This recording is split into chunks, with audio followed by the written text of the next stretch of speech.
昨天啊，在推特上有人提醒我啊，最近在国内的互联网平台上，有人开始集中缅怀啊胡锦涛和温家宝执政的那10年。我去看了一下，还真是如此啊。有些人是把那10年发生的一些大事儿做成一篇文章，有的呢是把这2个人的讲话金句啊攒在一起弄成文章，有的是把这些视频剪辑出来放在抖音啊、小红书上、快手上。自由是人全面发展的前提，自由不是空洞的概念，而是言论、信仰等基本权利的实现。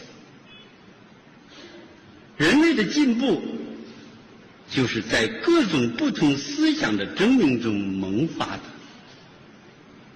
中国要有一个真正光明的未来。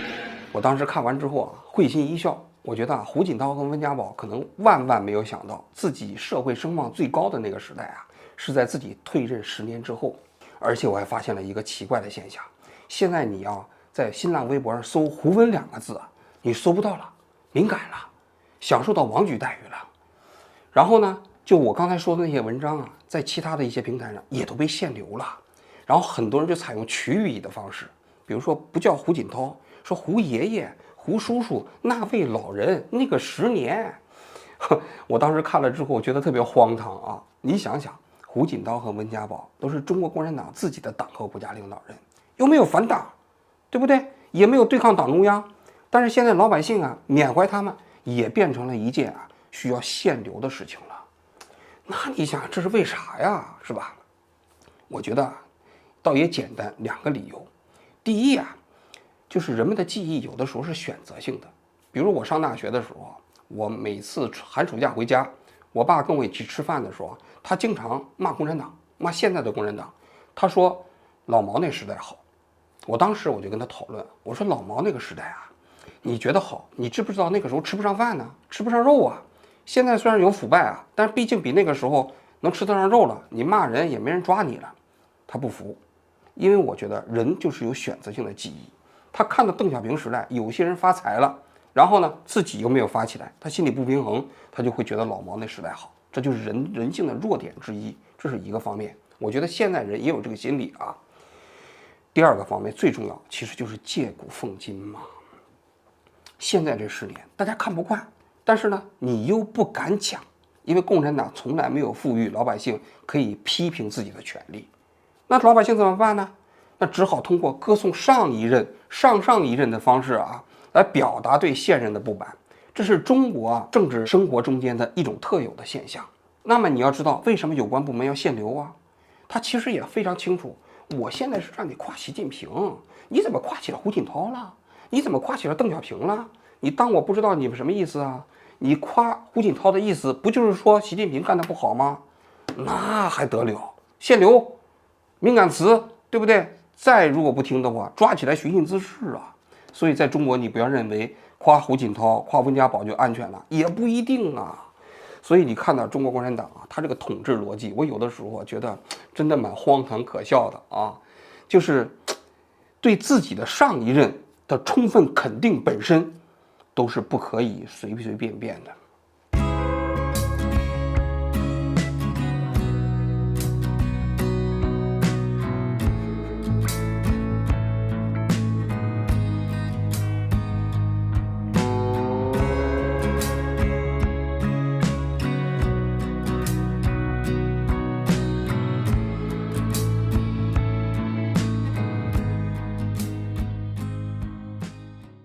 今天就是这个话题啊，我呢也想讲一讲我对胡温执政这10年的我自己的看法啊。因为我过去讲过老毛，讲过邓小平，也讲过江泽民，但是我唯独没有讲过胡锦涛和温家宝执政的这10年。正好借着这个话题，咱把这个补上。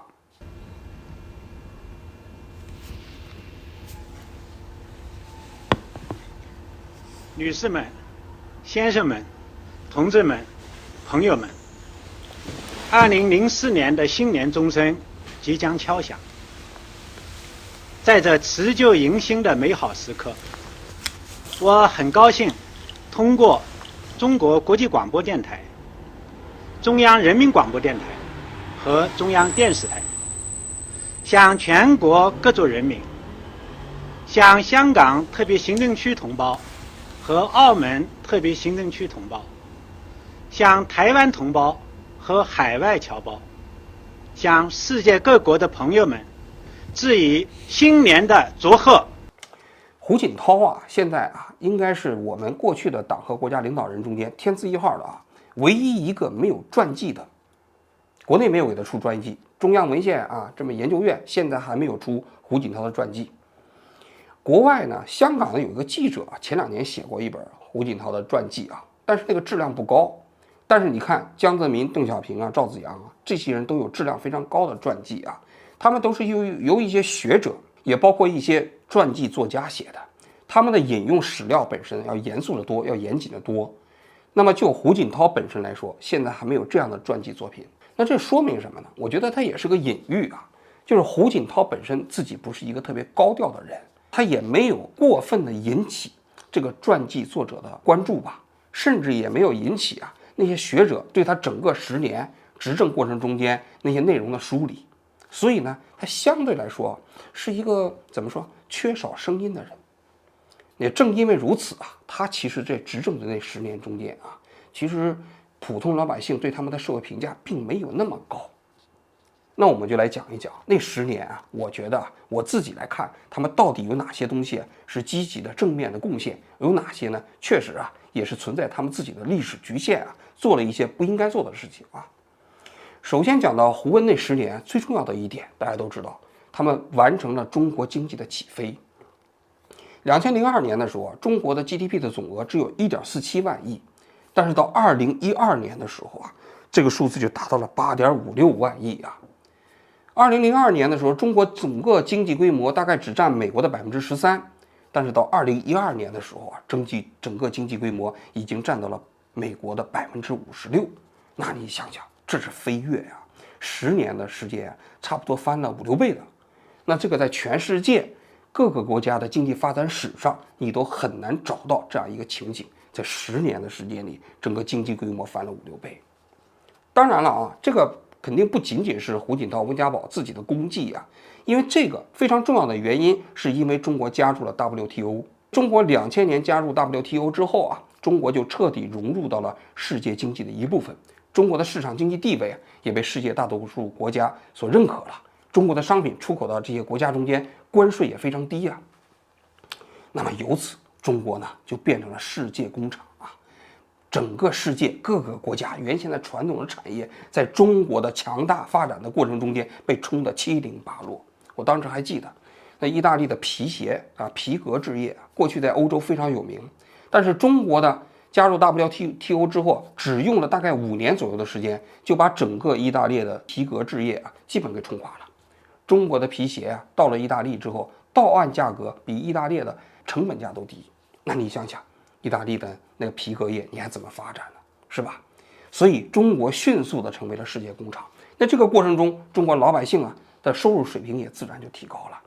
所以那个10年啊，每个人的收入啊，天天都在涨，年年都在涨。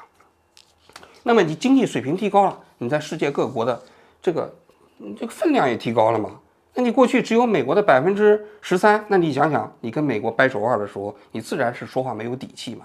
但是当你变成了美国的1半以上的时候，那美国就不得不认为你是一个对手了，一个值得重视的对手了。你对其他国家也是一样的。中国将坚持独立自主的和平外交政策，始终不渝走和平发展道路。中国愿与世界各国一道，开创互利共赢、共同发展的美好未来。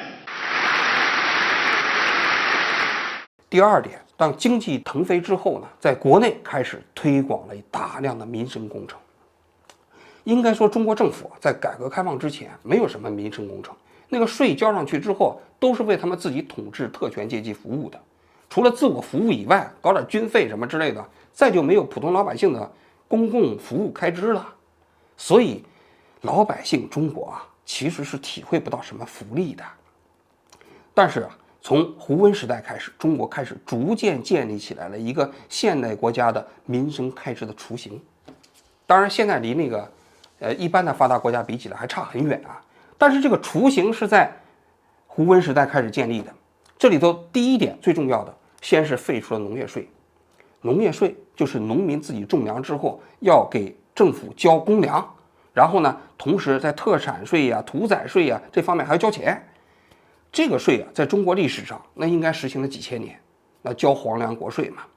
那中国建国之后呢，农民都需要交公粮。但是在1998年的时候，朱镕基当总理，温家宝当时还是副总理，他就跟朱镕基提议想废除农业税。当时朱镕基就比较犹豫啊，就让温家宝来做调研。当时中国一年的农业税的规模啊，大概是1200亿啊，占整个政府的财政开支呢比例还比较高，所以朱镕基还比较犹豫嘛。温家宝就去了安徽做调研。2000年的时候啊，中国最先在安徽省啊废除了农业税，这一个省。第2年，各个省纷纷要求加入这个试点，因为什么呢？因为中国农村的社会矛盾呢非常尖锐。当年啊，2个非常重要的原因，第一个就是农村的农业税啊，也包括3提5统啊征收的过程中间，形成了干群的广泛对立。你想想，中国当年的农民啊，收入很低啊，那你到人家里去要收屠宰税，农民没有钱怎么办？这村干部就只能牵牛赶羊嘛。那你想想，那农民能干了？所以很多农民的暴力抗税啊，跟政府之间对着干，很大的一部分的原因就是因为3提5统和农业税。另外一个很重要的原因就是计划生育。所以当农业税在安徽省一废除之后啊，农村社会的整个治安状况、干军之间的关系立刻焕然一新，就好转了。你想想，你不收钱了，自然矛盾就没有了嘛。所以很多省都要求加入试点。所以在2001年的时候啊，山东啊、江苏啊这10几个省份就加入到了试点。但是这个文件发完之后啊，朱镕基有点后悔，因为当时毕竟是你要废除这么大的农业税啊，那中央财政可能会吃紧啊。他当时就想把这个收回来。我当年采访这个江苏省农业厅厅长的时候，他给我讲，他说当时这些省份的农业厅长互相都喘过气儿，坚决要求政府把农业税取消，所以他们就给朱镕基做汇报，说现在文件已经发下去了，农民都已经知道从今年开始不交农业税了，如果这个时候要坚持再交农业税的话，有可能会出乱子。所以2001年的时候，这农业税啊就没有继续交。等到2002年胡温上台之后，也就是在2003年，全国所有的农村统统废除了农业税。应该说这是一件德政啊。中国自建秦以来啊，这农业税实行了几千年，但是到了2003年的时候全面废止。那你想想，从此中国就改变了从农村收税来反哺工业的这么一个所谓的财政格局。因为农村本来都是非常穷，你还要收钱去反哺工业、反哺城市嘛。全世界这个工业化国家以后都有一个惯例，是通过工业发展之后去反哺农业、反哺农民嘛。但中国还是正相反，那就说明中国还是一个农业国家，不是一个现代国家。但是在胡温时代，这个格局发生了变化。我还记得啊，当年有个农民自己筑了一个鼎来讴歌啊这个胡锦涛、温家宝。这个时代，政府啊废除了农业税，给农民带来了很多实惠啊。铸造了一个告别田赋鼎，用这种特殊的方式表达对取消农业税的喜悦心情。农业税，这个在中国大地上延续了2600年的皇粮国税，从此退出历史舞台。那么农业税废除之后啊，在农村社会里还进行了一系列的其他的这样的一个投入啊。首先，这里头就有村村通公路，因为当时的农村社会的基础建设也非常差，农民当时是一个自治群体呀。政府的观点是，如果你要修路的话，你自己去修，你农民自己集资。几千年来，中国也是如此啊。但是在胡温时代开始中，政府的财政拨款啊，在农村开始给每个村修那种硬面的道路，条件好的就修柏油路了，条件不好的也把它修成扎实路。这个对于农村社会的改变来说是巨大的，因为你想想，你农产品要运出去，你得有路；你出去打工，你也得有路嘛。所以当时农村经常见到一句口号，叫“要想富，先修路”。农民自己修不起嘛，那政府出钱给你修，也包括村村通这个广播电视，也包括家家通电，这个都极大的改变了中国农村啊普通农民的生活质量。紧接着，在农村就开始建起来了新农合和新农保。过去中国的农民呢，严格的来讲都不算是中华人民共和国的国民，因为他在政治上也没有什么权利，在经济上备受歧视。这个国家里头可能有一些最基本的社会保障，但从来覆盖不到他们身上。但是新农合、新农保开始把他们纳入到这个国家这个体系里头来了。虽然纳入之后还是二等公民，因为你新农合和新农保，你的保障水平跟城市的工人、跟国家机关的干部比起来差很远。但是二等公民也是公民呐，你过去那就是牛马一样的生活呀。所以啊，我觉得这个胡温时代开始向农村，这样的一个倾斜，取消农业税，进行各种各样的投入，本身呢是彻底改变农村社会面貌的一个非常重要的举措，这是第一点。第二点，大家都知道啊，过去中国有个叫希望工程，是因为中国过去虽然有一个9年义务教育啊，但是又规定义务教育阶段呢，这些人上学的时候啊，得交学费，得交杂费。所以就带来一个非常荒诞的现象，一方面政府规定9年义务教育，每个人都得去受教育，但另外一方面，对于贫困地区的很多家庭来说，他们拿不起学费，交不起这个钱，于是这个社会上有大量的失学儿童。然后农村呢，由于财政状况吃紧，很多学校的房子都是危房，所以在这种情况下啊，有个中国青少年发展基金会，他是头叫徐永光嘛，在中国也算是当年的风云一时的名人啊。他们就搞了一个项目叫希望工程。这希望工程有2个项目，第一，捐助学校，你捐20万可以建一个学校；第二呢，就捐助孩子学费，捐200块钱就可以帮助一个孩子上学。那么这个希望工程啊，应该说在10-20年的时间里啊，帮助了很多中国农村的地区孩子去上学。但是它毕竟是一个国家的耻辱，因为你这个国家啊，你明明规定孩子要必须接受教育，但其实你政府又不承担责任嘛。但是在2006年，中国当时就出台了政策，所有适龄的儿童在9年义务教育期间取消所有的学费和杂费。那至此，希望工程的历史使命也就算完结了。在这之后，那么农村的小学校舍也在开始建设，你会发现，过去都是这个村子里最破的建筑是孩子上学的地方，这之后呢，慢慢变成了这村子里最新的建筑。最好的建筑是小学的学校了。现在读书不用家里出钱，还能吃到营养餐。龙敏提到的营养餐，就是去年国家启动实施的农村义务教育阶段学生营养改善计划。温家宝说，孩子们的身体和学业是祖国的未来，给农村地区，特别是贫困地区的孩子补充营养，这些钱是用在了刀刃上。第3点就是废除收容遣送制度。这个呢，我过去在节目里也讲过啊。中国过去呢，这个收容遣送制度就规定啊，你如果是一个农村人，你到城市里头来，你如果没有固定的居所，没有固定的工作，你没有暂住证，公安机关发现你之后，可以把你直接抓起来。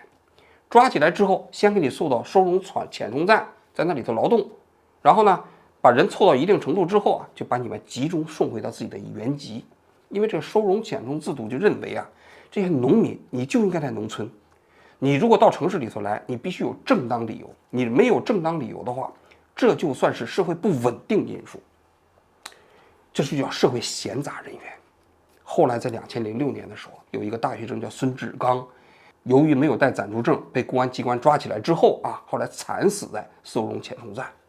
那么全社会才突然发现，哎呀，我们国家还有一个这么野蛮的法律，于是大家纷纷上书要求废除收容遣送制度。那么也就在2006年的6月份，温家宝亲自颁布国务院的总理令，就废除了收容遣送制度。那你可以看出来啊，就那个时代的政府，基本上面对民间的声音，他还算是从善如流嘛，愿意改正嘛。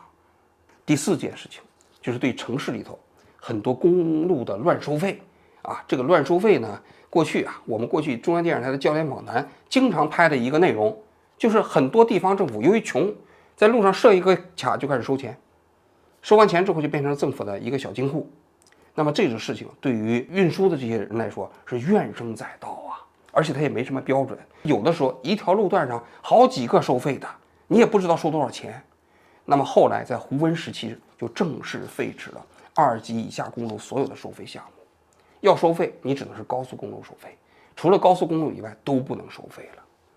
那么这几个方面啊，都是在胡温时代，我觉得得民心的德政。实现发展成果由人民共享，提高居民收入，在国民收入分配中的比重，提供劳动报酬在初次分配中的比重，多渠道增加居民财产性收入，规范收入分配秩序，保护合法收入，增加低收入者收入。这胡锦涛其实也曾经讲过，叫不折腾嘛。我们没有任何理由骄傲自满、固步自封，只要我们不动摇、不懈怠、不折腾，坚定不移地推进改革开放。2009年，他在人民大会堂讲这句话的时候，很多代表在底下会心一笑，因为大家都明白不折腾是什么意思。不折腾是什么意思啊？邓小平时代的时候，有人评价过他的那个执政，就是对内不折腾，对外有谋略。所谓对内不折腾，指的是老毛建国之后那30年，基本上天天都在折腾。大家想一想，49年建国之后，没过几天的好日子，老毛就开始搞大跃进，搞反右，搞四清运动，然后又搞文化大革命。基本上这个国家都是按照他自己的节奏在不停的折腾，最终把这个国家折腾得一穷二白嘛。甚至是一场政策错误导致了饿死几千万人。然后直到是改革开放的时候，很多农村地区的家庭穷到一家人只有一条裤子，谁出门才能穿吗？那不就是因为折腾的结果吗？在我看来，中华民族应该说每个人都非常勤劳勤奋，你只要是不折腾，他们就能通过自己的勤奋努力啊过好日子。那历史上那些承平盛世啊，不是说这些君王有多么雄才大略啊，而是因为他们不折腾啊。所以为什么现在有人说这个胡锦涛和温家宝是文景之治？你想想，汉文帝、汉景帝做出什么这个了不起的政策吗？没有啊，就是信奉黄老之治，不折腾嘛。所以胡锦涛在对内的不折腾，很多人实际上都是非常赞成的，就是会心一笑嘛。据说当年啊，很多外媒的记者啊，在面对这个不折腾3个字的时候，都不知道怎么翻译啊，因为英语里头没有这个语境，所以呢就不知道怎么准确来翻译不折腾更好啊。其实对外也是如此啊。胡锦涛和温家宝那10年应该是中美关系啊最和睦的10年，没有发生什么大事儿。其实没有发生大事儿就是好事儿。你在对外嘛，也是继续执行邓小平的那个韬光养晦的外交政策嘛。而且两岸关系那个时候还打开了一个新局面。大家都知道2006年的时候连战访问大陆，国民党啊在事隔60年之后重新踏入中国大陆的土地啊，国共两党的领导人握手啊，也营造了两岸领导人之间相对信任的那样一种关系。2008年马英九上台之后啊，那两岸关系就进一步发展，先后签订了23个协议啊。那这一切也是跟这个胡温呢相对来说啊，他比较柔软的这样一个对外政策，包括对台政策有关呢。所以不折腾本身呢，我个人觉得实际上对一个国家领导人来说是一个非常好的品质。不是这，是这，还不是还有这。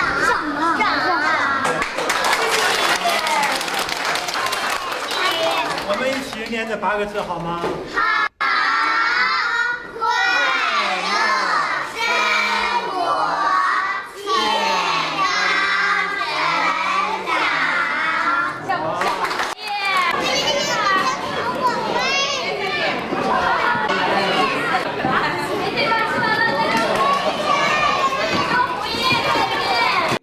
下面我也讲一讲，就是那个时代中间的一些缺点啊。首先是那温家宝啊，很多人都说他是影帝。所谓影帝是什么意思？就喜欢说漂亮话。没有政治体制改革的成功，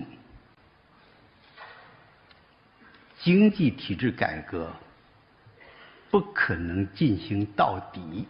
已经取得的成果，还有可能得而复失。文化大革命这样历史的悲剧，还有可能重新发生。然后一有自然灾害，他跑得比谁都快。乡亲们，这场灾害确实太大了。地震可以移动山，可以堵塞河流，但是动摇不了我们人民的意志。灾害夺去了我们的家庭，夺去了我们的亲人，但是我们活着的人还得生活下去，而且还要活得更好。谢谢。到了现场之后，哎呀，同志们呐，乡亲们呐，我来晚了。然后呢，泪眼婆娑。那么这个呢，很多人在当年其实就是对温家宝比较诟病的一个内容，就觉得他的表情比较夸张。比如说汶川地震嘛，在现场说了那么多动情的话，黑板上写多难兴邦。但是你从另外一个角度来讲啊，作为一个政府来说，有的时候它需要公关，也需要形象设计，也需要像温家宝这样的人物来变成沟通普通的百姓跟政府之间的情感。我举个例子啊，当年温州动车事故的时候，那铁道部的新闻发言人王永平说那些话引发众怒。所以他把那个车头埋在下面盖上土，主要是便于枪险。目前他的解释理由是这样，至于你信不信，我反正信了。后来呢，温家宝去了，他先说，他说对不起大家了，我来晚了，我在前几天住院。那几句话就把很多人的那个情感啊，首先那种对立感就降低了很多。也包括汶川地震呢，你想想，汶川地震虽然说是一个自然灾难，但是自然灾难也需要凝聚人心呐。他当时跟那些解放军说，他说养兵千日，用兵一时，现在看你们的了。那这些话，当时普通老百姓听完之后，确确实实觉得那政府跟老百姓之间是一条心呐。所以我觉得这个影帝啊也是需要的啊。你要是政府啊都不在乎人民群众的感受，我都不愿意在你面前扮演一个所谓的亲民的形象，那你想想，那不更糟吗？对不对？那你现如今呢？你看这政府的官员出来，还有那样一种扮演一个老百姓亲近的形象吗？没有了嘛，对吧？所以人民现在才开始怀念影帝嘛。还有希望吗？你们要尽全力啊！第一啊，我们还要继续注意安全，因为还会发生有余震啊，要注意这个村民们的安全。第二呢，要把村民们当前的生活安排好，这个就放心，让大家有吃的有喝的，在帐篷里边有一个安全的基础。第二点，胡温时代啊比较严重的问题，应该说是腐败问题啊。你包括温家宝自己的家族，你老婆搞的那些事情，大家都知道有一本书是沈栋写的《红色轮盘主》，讲述的就是他为温家宝家族啊当白手套，然后在那个中国平安呐，还有很多大的项目之间啊上下其手腐败的故事，赚了几十个亿呀。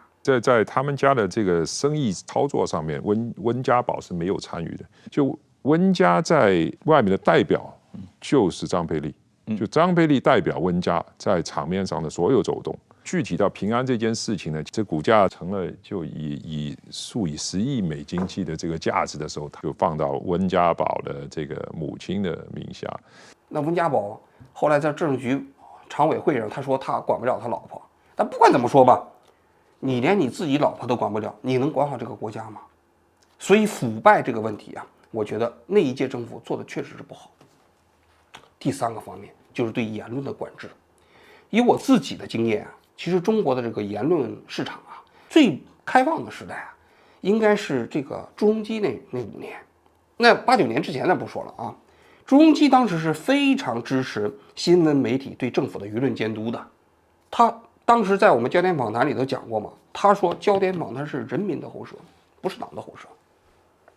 那他的意思就是说，鼓励新闻媒体去监督政府。但是到了胡锦涛时代，在2006年之后啊，这个情况就发生了变化。以整肃南方系为代表，整个新闻舆论的这个空间，言论空间就开始慢慢缩小了。很多人都认为是习近平上台之后才开始搞的，不是，2006年之后就开始搞了。包括我们在中央电视台，你就可以感觉到那新闻的口径开始越来越严了，很多过去能做的选题慢慢做不了了，这就是一种温水煮青蛙式的变化嘛。我理解，即便是胡锦涛和温家宝，他们毕竟是一个共产党，他们对新闻舆论的容忍啊，有一个前提，就是说你不能妨碍到共产党执政的合法性。他一旦要是意识到你这个新闻媒体构建的社会公信力妨碍到共产党的执政合法性了，那就不可容忍了，我就要收拾你们，我要防止你们对我们整个政权的影响嘛，怕和平演变嘛。所以我觉得这也是胡温时代啊被人诟病的。如果我们历史上给他们盖棺定论的话，这也是他们做的不好的地方。最后我还想说一句啊，胡温时代现在为什么人普遍去怀念它？我觉得还有一点更重要的，就是那10年啊是一个充满希望的10年，就是人们的收入在增长，整个社会啊在慢慢的变好。你看，没有过去的民生方面的投入，现在开始慢慢建立起社会保障制度了，开始建立起医保了，农民开始有新农合了，农民开始不收这样的一个农业税了，然后孩子上学不要钱了。总而言之，社会上每一个阶层啊都在实实在在的分享到改革开放的好处，而且大家都期望未来可能会变得更好，所以它是一个充满希望的时代。其实啊，有的时候啊，人们的绝对的生活水平啊，不决定人们对这个时代的认知，更重要的就是是不是有希望。而现在这10年呢，大家想一想，可能你的收入水平啊，跟胡温那时代比起来，可能变高了。那么最大的区别是什么？在我看来，最大的区别可能就是绝望，没有希望。你不知道明天会变成什么样，也许你贵为上海，一夜之间会被封城，你一夜之间会失去你的所有。然后呢，这个国家，也许你明天你就拿不到护照了，再也不能出国留学了，再也不能出国旅游了，都有可能。我们再也感受不到未来是一个充满希望的未来了。而现在呢，又充满着各种各样的不确定性。如果说啊，人们说怀念胡温那时代，还不如说他们怀念那一个充满希望的时代呀。因为如果没有希望了，那你想想，对这个国家、对这个社会、对每一个生活在这个国家的人，又意味着什么呢？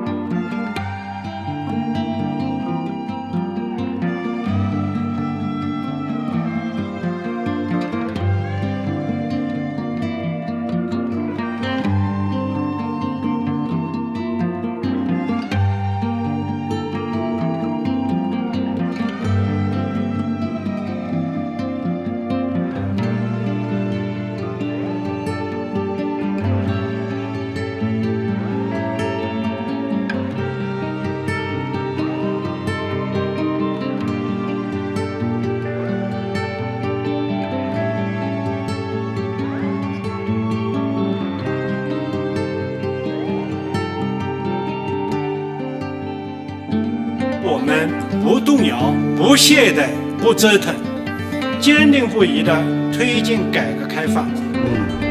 因为有些家是工作。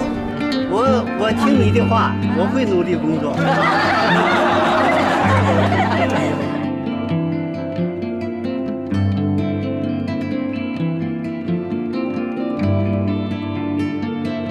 我们没有任何理由骄傲自满、固步自封。我们必须清醒地看到，我国仍处于并将长期处于社会主义初级阶段的基本国情没有变。